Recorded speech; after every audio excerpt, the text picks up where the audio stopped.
Surge Hindi academy में आप सबों का स्वागत करती हूँ। आज का विषय है चर्चित विषय भाषण और अभिभाषण में क्या अंतर है। मेरे समक्ष दो व्यक्ति बैठे हुए थे और दोनों के बहस को देखकर मैंने इस विषय को लिया कि आज मैं इसकी समस्या का समाधान ही कर देती हूँ। तो भाषण क्या है, अभिभाषण क्या है, दोनों को हम कब कैसे समझेंगे कि यह भाषण है, कैसे समझेंगे कि यह अभिभाषण है। तो सबसे पहले आप जान लीजिए, भाषण जिसको स्पीच कहते हैं, यह सार्वजनिक सभा में दिया गया वक्तव्य होता है। किसी भी सार्वजनिक सभा में जब अपनी बात सहजता से दी जाती है। भाषण लोगों द्वारा उपयोग किए जाने वाले संचार के साधनों को संदर्भित करता है। कोई भी व्यक्ति भाषण दे सकता है। अपनी सहजता से मंच पर जाकर बोलना भाषण कहलाता है। तो कोई भी व्यक्ति भाषण दे सकता है। इसमें यह भी हो सकता है, इस भाषण में हो सकता है हल्ला गुल्ला भी हो सकता है, शोर शराबा भी हो सकता है,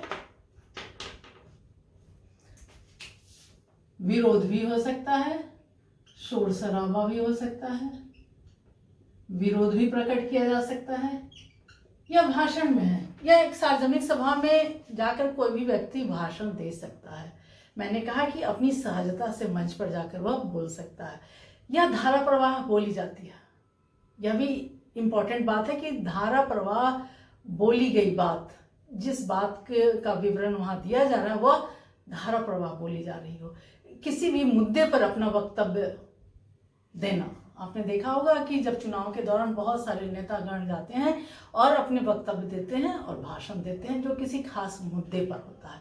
तो यानी किसी भी मुद्दे पर अपना वक्तव्य, किसी भी मुद्दे पर अपना वक्तव्य दे सकते हैं।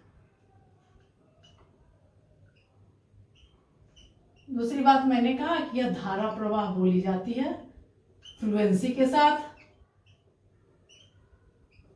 बीच बीच में लोग देखते हैं कि बोली का भी प्रयोग कर लेते हैं। तो भाषण वहां दी जाती है जहां लोग सार्वजनिक रूप से बैठ करके उनकी बातों को सुन रहे हैं। हो सकता है उस भाषण में जिसको नापसंद आता है, आपने देखा होगा कि कभी स्याही फेंक दी गई, कभी जूते चप्पल फेंके गए, तो यानी विरोध भी प्रकट कर सकते हैं, किया जाता है। शोर शराबा भी होता है। आपने सदन में देखा होगा कि एक व्यक्ति अगर भाषण देता है, अगर उनकी बात पसंद नहीं आती है तो शोर शराबा होता है, मेजें थपथपाई जाती है कि भाषण को बंद कीजिए। तो यह भाषण में होता है। और अभिभाषण क्या होता है? अभिभाषण का अर्थ ही होता है, अभी एक उपसर्ग है और अभी का मतलब ही होता है, अर्थ होता है श्रेष्ठ। अभिभाषण में अभी है उपसर्ग, यानी श्रेष्ठता पूर्ण कही गई बात, विद्वतापूर्ण कही गई बात। अपने भाषण में विद्वता दिखाई दे रही हो, गंभीरता दिखाई दे रही हो, तो वह हो गया अभिभाषण। जैसे अध्यक्ष का संबोधन, लोकसभा का अध्यक्ष हो, राष्ट्रपति हो, प्रधानमंत्री हो, तो उनका वक्तव्य उद्बोधन करना यही अभिभाषण कहलाता है। इसमें एक और बात है कि यह हमेशा शांतिपूर्ण होगा और अर्थपूर्ण बात होगी और किसी विशेष मुद्दे पर ध्यान केंद्रित करके यह उद्बोधन किया जाता है। तो वह हो गया अभिभाषण। तो अभिभाषण क्या है? जब आप किसी समूह को एक दूसरे व्यक्ति या समूह की ओर से संबोधित करें तो यह संबोधन अभिभाषण होगा। मैंने कहा कि यह विद्वतापूर्ण भाषण होगा, श्रेष्ठतापूर्ण होगा, गंभीरतापूर्वक कही गई बात होगी, सोची समझी। हो सकता है लिखी गई बात को भी आप पढ़ रहे हो, लिख कर भी यह बात अपने वक्तव्य को प्रकट किया जा सकता है, लिख कर भी वक्तव्य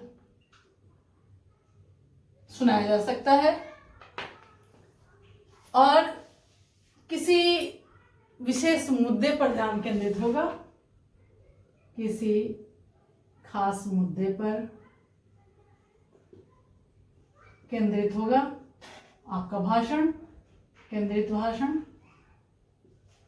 तो अभिभाषण क्या है कि जहां हम अपनी बातों को विद्वतापूर्ण, श्रेष्ठतापूर्ण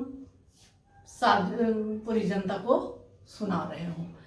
तो भाषण और अभिभाषण दोनों ही किसी व्यक्ति द्वारा समूह को दिया जाने वाला भाषण है, वक्तव्य है। लेकिन जो अभिभाषण है क्या है, वह किसी महत्वपूर्ण विषय को लेकर चलता है और उसी पर केंद्रित रहता है, जबकि भाषण क्या है, बिना निजी मुद्दे के भी शुरू किया जा सकता है और हो सकता है कभी कभी यह निरर्थक भी हो। आपने देखा होगा संसद के दौरान राष्ट्रपति का वक्तव्य और विधानसभा में राज्यपाल का वक्तव्य, यह क्या है, यह अभिभाषण है। राष्ट्रपति राज्यपाल का वक्तव्य, आप यहाँ देख रहे होंगे नेता कोई भी व्यक्ति दे सकता है भाषण, तो यही दोनों में अंतर है। तो अपनी ध्वनियों से, अपने विचारों के माध्यम से भाषण देना जो है वह, जहां हम भाषण से लोगों को आकर्षित करना चाहिए, हमें शोर शराबा नहीं होनी चाहिए, यह अभिभाषण से सीखना चाहिए। इसका प्रत्युत्तर है, यह भाषण का प्रत्युत्तर है अभिभाषण। तो बस आज के लिए इतना ही, भाषण और अभिभाषण।